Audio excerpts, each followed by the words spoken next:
क्रांतिकारी जय भीम साथियों है तो इनको थोड़ा कम कर दो। अभी तो देवेश जी से मैंने कहा कि बताइए कितनी देर मुझे बोलना है, बोले 15 मिनट। मेरा तो माथा नहीं घूम गया कि 15 मिनट क्या बोलेंगे। कोई बात तो हो कि 15 मिनट करें, कोई बात ही नहीं, क्या बात करें। अगर बात होती तो आजादी के 7 दशक बाद बात भी इनको कम कर दिया। अगर कोई बात होती, कोई पते की बात हम लोग कर रहे होते तो आजादी के 7 दशक बाद भी मूंछ रखने पर हमें पीटा नहीं जाता। अगर हम कोई बात काम की कर रहे होते तो आज भी हमको घोड़ी चढ़ने पर उतारा नहीं जाता। अगर हम काम की बात कर रहे होते, हमको लगता है कि हम लोगों ने अपना ज्यादातर समय जय भीम करने में गुजार दिया और उसी को अम्बेडकर बात समझते रहे। ऐसा किया है शायद। अगर ऐसा नहीं है तो आजादी के 7 दशक बाद भी ऐसा क्यों हो रहा? यह सवाल किसी ब्राह्मण से नहीं पूछना, यह सवाल खुद से पूछना। खैर बीच में एक नोटिफिकेशन है, आप लोग मेरा वीडियो रिकॉर्ड कर सकते हैं, मेरा फोटो खींच सकते हैं। जब तक मैं बोल रहा हूँ आप कर सकते हैं, क्योंकि जो बात है जानी चाहिए। और होगा क्या, अभी पिछले महीने मैंने बोल दिया एक चैनल पे कि जो ब्राह्मणों का जनेऊ है उसमें बैक्टीरियल इन्फेक्शन होता है। बात तो भाई साइंटिफिक है। मैंने कहा कि जो पुजारी पूजा करने आते हैं पता नहीं नहाते हैं कि नहीं, मुझे तो बड़ी बदबू आती है कि ना।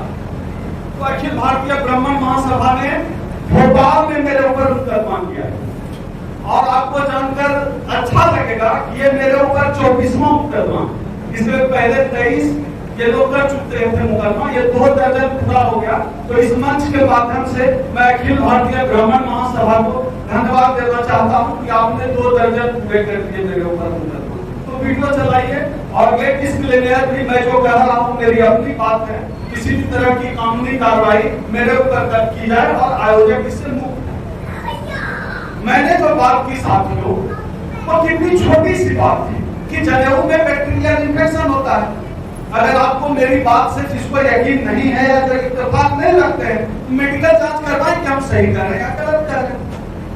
अगर मैंने कहा कि बिना नहाया हुआ ब्राह्मण आकर पूजा कराता है, शरीर से बदबू आता है, ब्राह्मण महासभा वालों को तो धन्यवाद करना चाहिए कि भाई अभी 11 रुपया दक्षिणा लेकर जाते हो, नहा के आओगे किलो वो मार के, हो सकता है 21 रुपया दक्षिणा मिले। हम तो भैया ब्राह्मण ही वैसी हैं। ये ब्राह्मण महासभा वाले समझ नहीं पाते हैं, बार बार हमारे ऊपर मुकदमा करते हैं।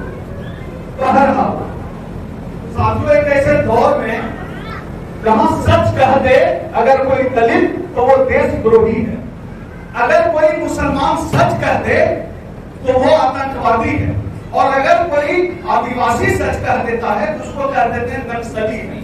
ऐसे दौर में आप तमाम साथी आज यहाँ इस जगह पर एकजुट हुए हैं, आप सबों को मैं सैल्यूट करता हूँ, क्रांतिकारी जय भीम पेश करता हूँ। साथियों, आप हैं, इसका मतलब है कि जो अम्बेडकर बात की लड़ाई है वो जय भीम से बहुत आगे है। भगत सिंह 100 नहीं हुए थे, बाबा साहब 50 नहीं हुए थे, लेकिन आज बाबा साहब की बात करने वाले, बाबा साहब के विचारों की बात करने वाले कहां दर्जनों लोग बैठे हुए हैं। जाहिर है यह लड़ाई जहां से चली थी उससे बहुत आगे आ गई। याद रखिए साथियों, बहुत बुरा दिन आता है, बहुत बुरा समय आता है। 10 मार्च का दिन हम सबों के लिए बहुत भयावह था। 10 मार्च का दिन हम सबों के लिए बहुत भयावह था। कई रातों तक कई लोगों को नींद नहीं आई। क्या बाबा साहब, ज्योतिबा फुले, मानवेंद्र कांशीराम साहब इसी दिन के लिए हम लोगों को आज यहाँ पर हमारे शरीर पर यह कपड़ा लेकर आए थे, हमें अच्छे स्कूल, कॉलेज, विश्वविद्यालय में भेजा इसी दिन के लिए कि हम 10 मार्च का दिन आंदोलन पर ले आए। साथियों, 10 मार्च का दिन हमारे लिए काला दिन था। 10 मार्च हम लोगों के लिए यह सीखने का भी दिन है कि हम सब ने अपने सामूहिक लड़ाई से जो हासिल किया था हम सब ने खो दिया, हम 0 सन्नाटा हो गए। अगर ऐसा नहीं है तो किसी सरकार की हिम्मत कैसे है कि वो आज हर दिन हमारे आरक्षण पर हमला करता है? किसी सरकार की हिम्मत कैसे है कि हमारे रोहित वेमुला को, हमारे पायल कर्मी को फांसी फांसी पर चढ़ा देती है यह सरकार। उसको मैं सांस्थानिक हत्या कहता हूं, जो रोहित वेमुला के साथ हुआ, जो पायल तडवी के साथ हुआ। यह हमारी सामूहिक हार नहीं है। तो हम लोग रोज गाना गाते हैं 85 हैं 85 हैं। डॉक्टर रतन लाल एक बात कहता है इतिहासकार के तौर पर, तो उसको पुलिस जेल भेज देती है। यह हमारी सामूहिक हार है और इसका जवाब खुद से लेने का समय है। मान्यवर साहब का क्या सपना था? बहुजन की बात की। बहुजन से आप कहते साथियों बुरा मत मानिएगा, हो सकता है आप में से कुछ साथी अलग अलग राजनीतिक दलों को समर्थन करते हो, लेकिन मैं उन राजनीतिक दलों से ऊपर, मैं बाबा साहब डॉक्टर अंबेडकर की संतान हूं, मान्यवर कांशीराम साहब की विचारधारा की संतान हूं। अपनी बात कहने से नहीं करूंगा कि मान्यवर कांशीराम साहब ने बहुजन से शुरू किया था और हम सब एक जाति में लेकर चले आए। यही मान्यवर साहब का सपना था। हमने धोखा नहीं दिया। हम ब्राह्मणों को गाली देते हैं जातिवाद जातिवाद जातिवाद करता है। आप क्या करते हैं? हम क्या करते हैं? क्या कोई खटिक किसी जाटव से शादी करने के लिए तैयार है? क्या कोई जाटव किसी दुसाध से शादी करने के लिए तैयार है? रिश्ता करने के लिए तैयार है? गाली तो दे। यही था बाबा साहब का सपना। ऐसे ही आप और हम जाति तोड़ेंगे, जय भीम कह के समझ लेते हैं कि हम बहुत बड़े अम्बेडकरवादी हो, लेकिन हम कितने जातिवादी हैं? यह सवाल हमको खुद से पूछना पड़ेगा। उनको पता है कि आपके शरीर पर यह जो कपड़ा आया है वो कहां से आया है। उनको पता है आज आप जो सोफे पर पैर चढ़ाकर बैठ रहे हैं उसकी ताकत का सोर्स क्या है।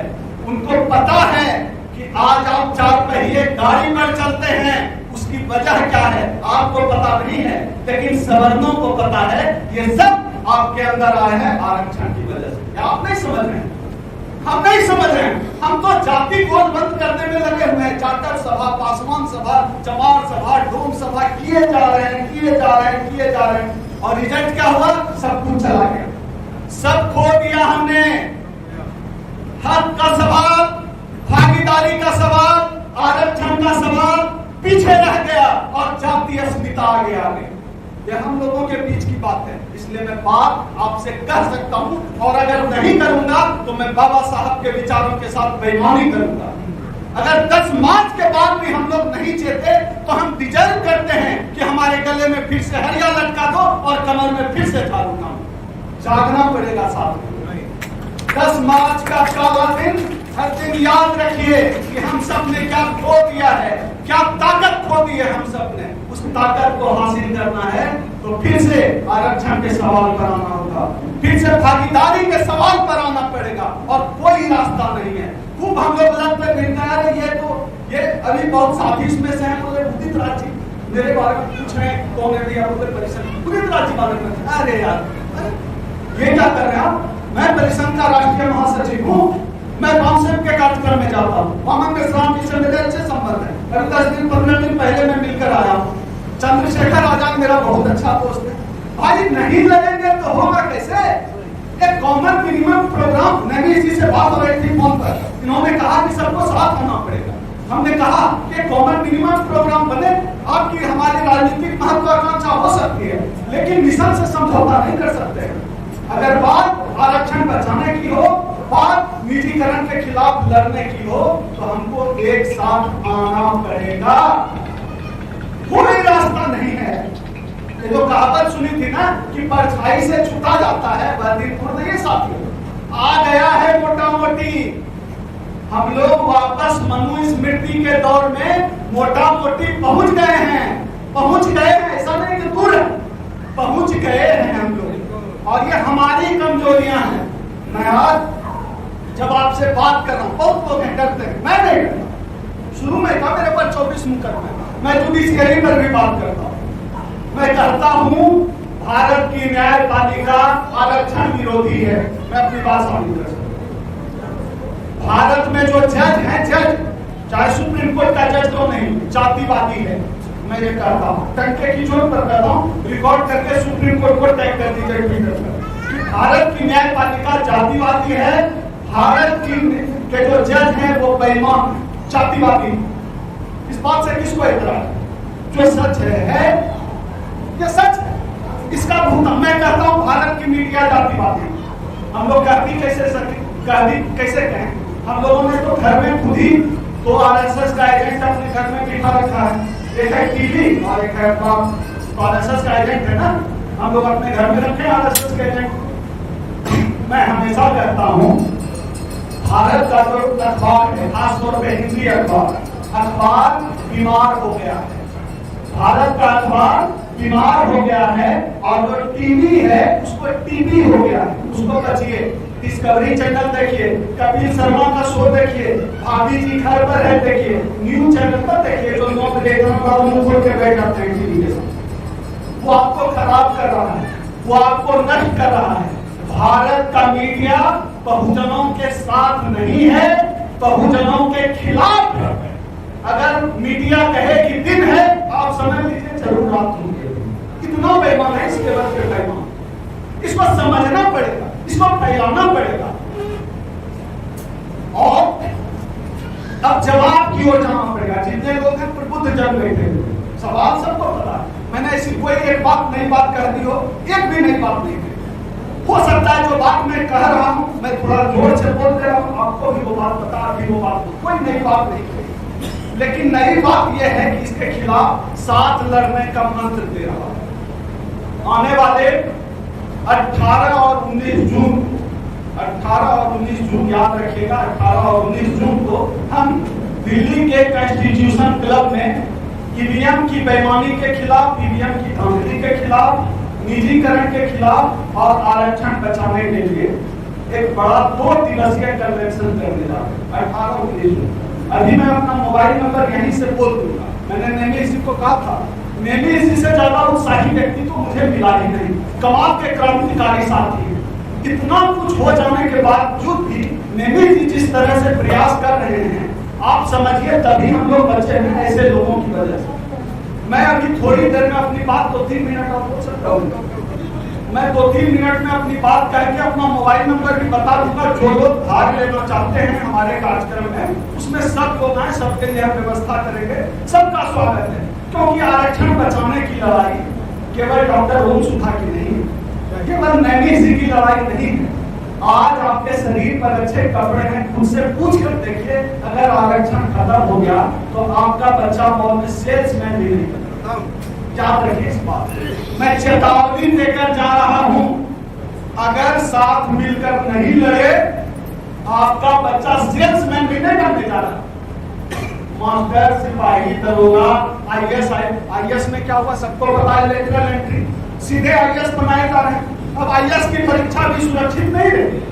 आईएएस की परीक्षा मतलब सभी ब्राह्मण आएंगे, लेटरल एंट्री से पहली बार 13 लोग आए, सभी ब्राह्मण, 13 लोग आए, सभी ब्राह्मण।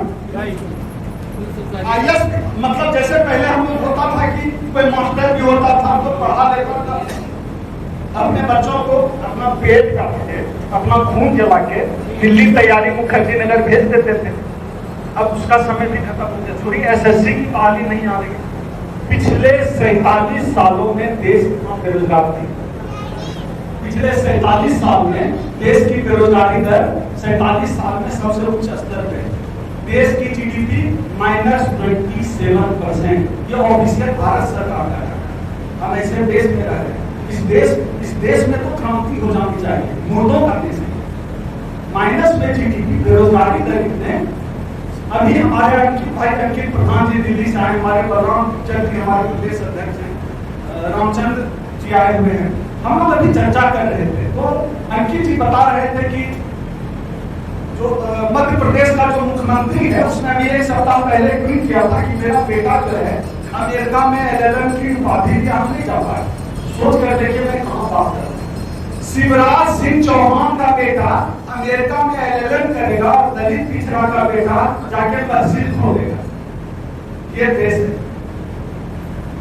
राजनाथ सिंह का बेटा सांसद बनेगा, शिवराज सिंह चौहान का बेटा जो है वो LLM करेगा अमेरिका से, अमित शाह का बेटा BCCI का चेयरमैन बनेगा और हमारा बच्चा मस्जिद खोल रहा है, जाके नोटिस स्पीकर मांग रहा है।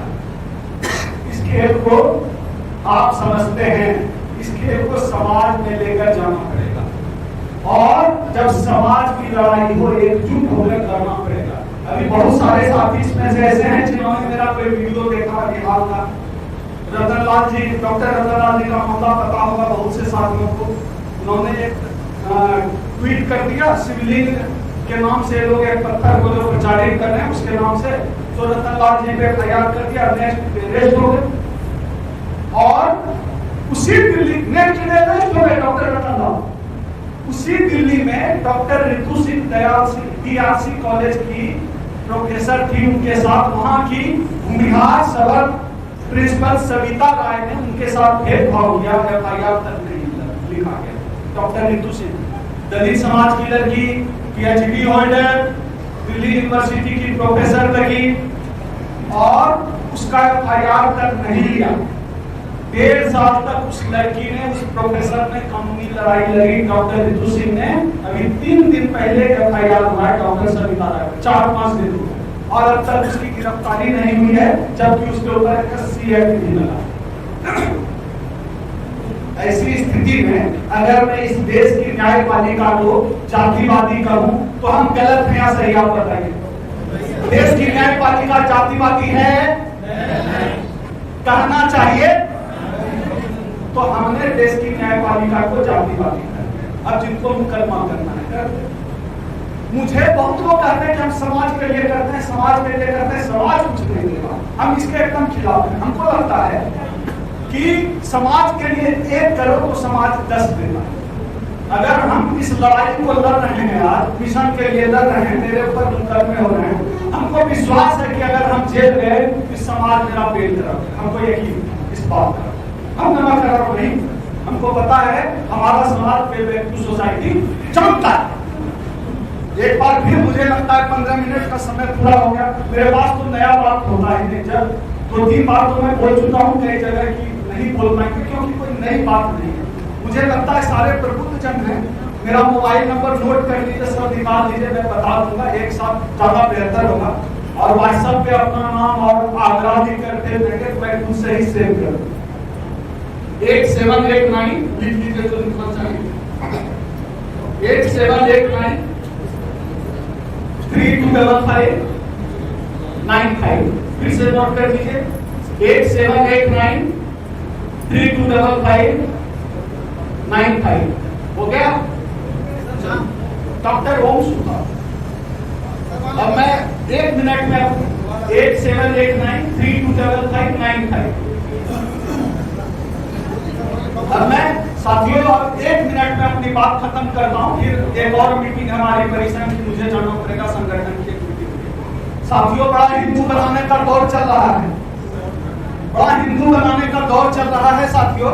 सब लोगों को हिंदू बता रहे हैं, आपको भी बता रहे हैं, RSS वाले आजकल आते हैं, सबको हिंदू बता रहे हैं। तो आज इस मंच से जहाँ नेमी जी ने मुझे इनवाइट किया है, सचिन भाई ने मुझे बुलाया है और आप सब सुन रहे हैं, इस मंच से मैं मोहन भागवत से 2 सवाल पूछ के अपनी बात खत्म करूंगा। आज इस मंच से मोहन भागवत से 2 सवाल तमाम साथियों की तरफ से आज इस मंच से।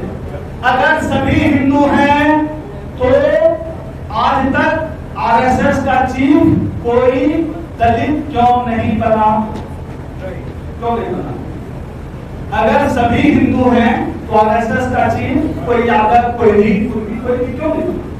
अगर सभी हिंदू हैं तो कोई आदिवासी क्यों नहीं बना RSS का चीफ? और RSS वाला हम लोग को समझाता है, मोहन भागवत तुम बताओ, मोहन भागवत तुम बताओ, आज अपने समाज की तरफ से हम तुमसे पूछ रहे हैं भागवत कि अगर हम भी हिंदू हैं तो हमको RSS का चीफ कब बनाओगे?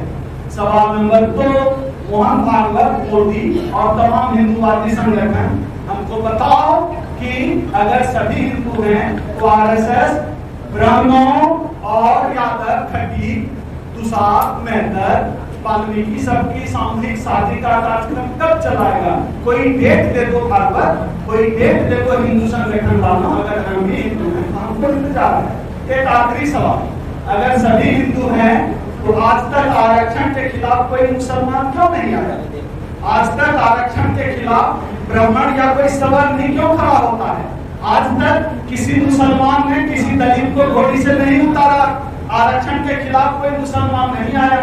इसका मतलब है हम समझते हैं कि हम हिंदू नहीं हैं और हमारा असली दुश्मन कौन है। इसी के साथ अपनी बात समाप्त करता हूँ। आप तमाम साथियों ने सुना,